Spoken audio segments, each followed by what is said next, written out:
Polandara Lingala News Magazine où epesaka information à solo. Ne vous trompez pas d'adresse pour être bien informé. Suivez Lingala News.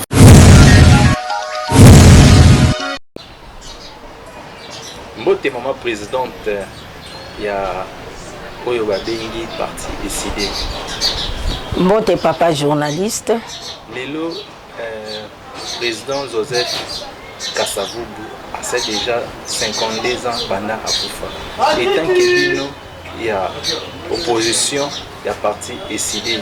Olobini ni pona yana. C'est les journalistes bwaka mituna ya ndenge na ndenge. Ya solo mwana mboka Joseph Kasavubu, président ya Yambo ya biswa wana Congo. Tango Congo azwi lipanda na 1960, président ya liboso ezalaki Joseph Kasavubu. Et buto akufa ekomi lelo bula tukumi tano na mibale.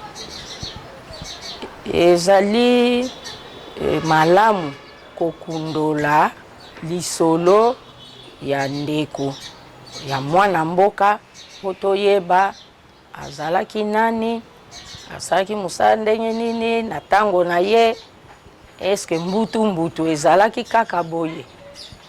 Iyo tango tozwi indépendance mboka evandaki mwa malamu, me na politiki mbutu ezangaka te.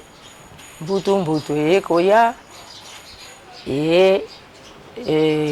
bakonzi ya tango wana basalaki makasi mpona mboka ekoba na kimia.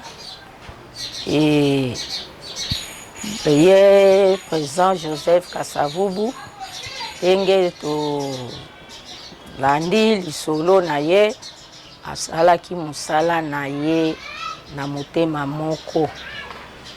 Azalaki surtout moyibi te. Po tango ya lelo tokomi komona miyibi ebele.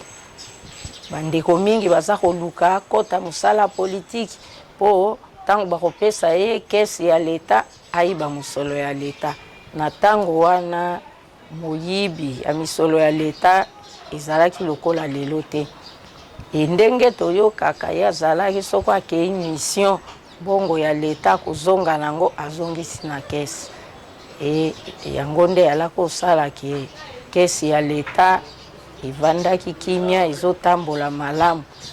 Ezalaki kozanga mbongo ndenge tokomomona na mokolo mwa lelo. Mbongo esengeli esala musala songolo. Bato bapesi kesi wana o bapesi mokumba wana ya kosala musala wana, bazwi misolo wana batie na libenga na bango.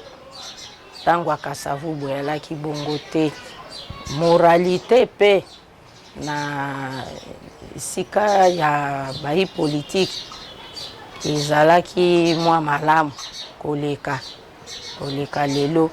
Yango tenge tozali kokundola 52 ans ya Kasavubu banda akufa, banda atika biso.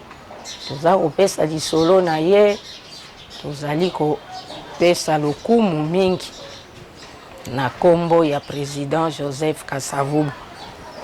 Azalaki mwana mboka oyo asalelaki mboka na biso, mboka na ye na malamu nyonso, na honnêteté. Eloko nakoki koloba na mokuse yango wana.